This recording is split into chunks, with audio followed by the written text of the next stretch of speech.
Hello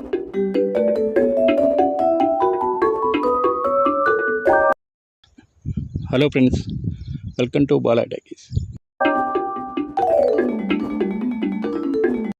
ఇది 8వ శతాబ్దానికి చెందిన గ్రానైట్ బ్లాకులతో నిర్మించబడిన నిర్మాణాత్మక దేవాలయం.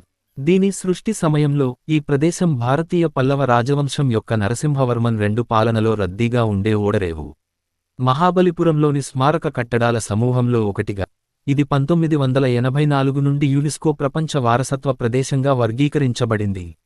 ఇది దక్షిణ భారతదేశంలోని పురాతన నిర్మాణాత్మక, రాతితో చేసిన, రాతి దేవాలయాలలో ఒకటి.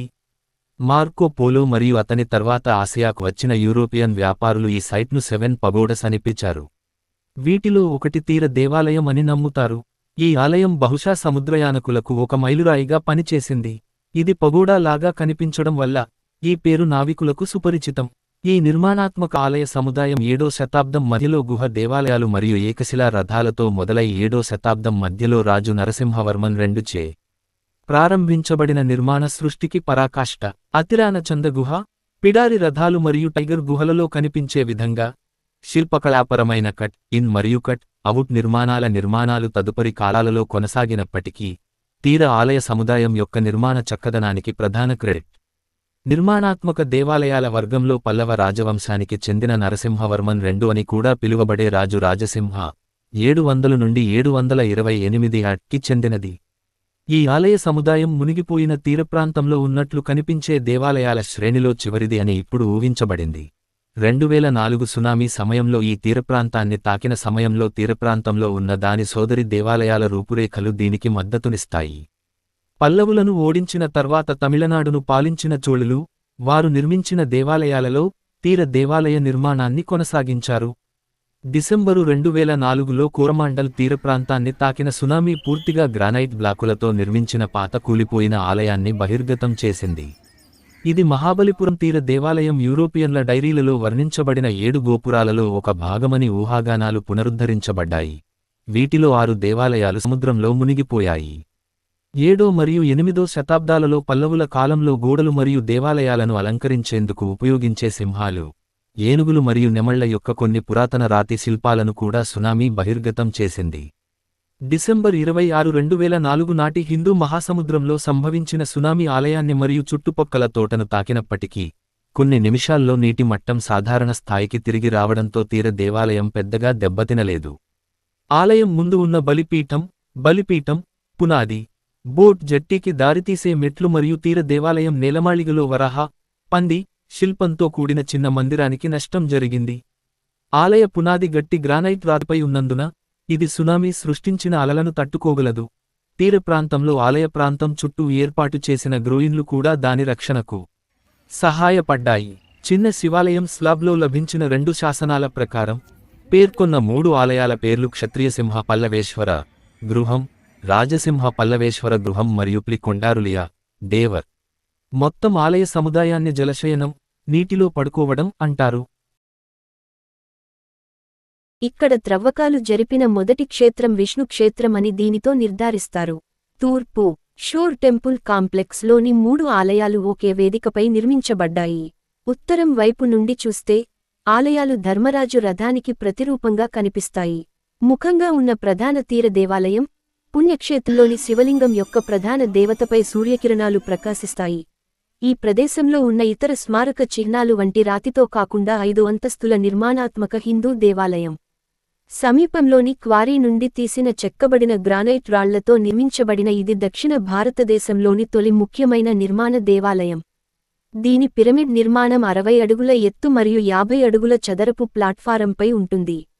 ఎదురుగా ఒక చిన్న దేవాలయం ఉంది. అది అసలు మండపం. ఇది మెత్తగా కత్తిరించిన స్థానిక గ్రానైట్తో తయారు చేయబడింది. తీర దేవాలయం మహాబలిపురంలోని అత్యంత ప్రసిద్ధ దేవాలయాలలో ఒకటి.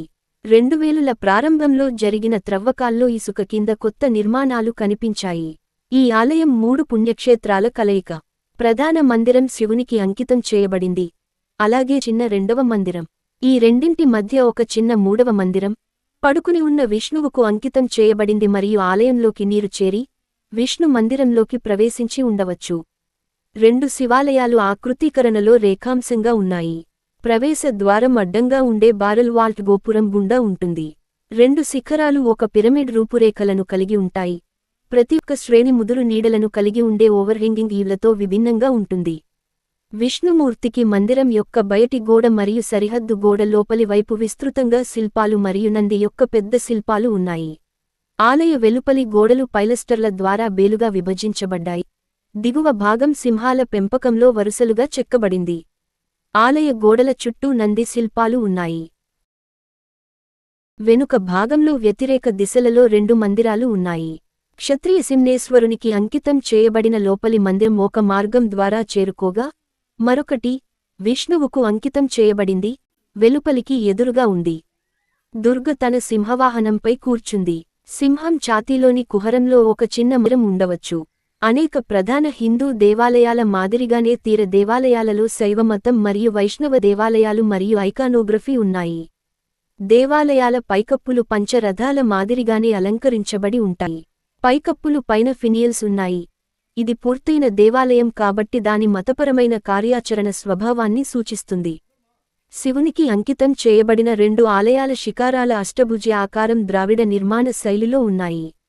బురుజుల క్రింద అభయారణ్య గోడలు ఎటువంటి అలంకరణలు లేకుండా ఖాళీగా ఉన్నాయి. అయితే నిలువు వరుసలు సింహం మౌంటెడ్ స్థావరాలపై చెక్కబడ్డాయి. ఈ ఆలయాల బయటి ముఖాల అలంకరణలు పంచరథాలపై కనిపించే విధంగానే ఉంటాయి.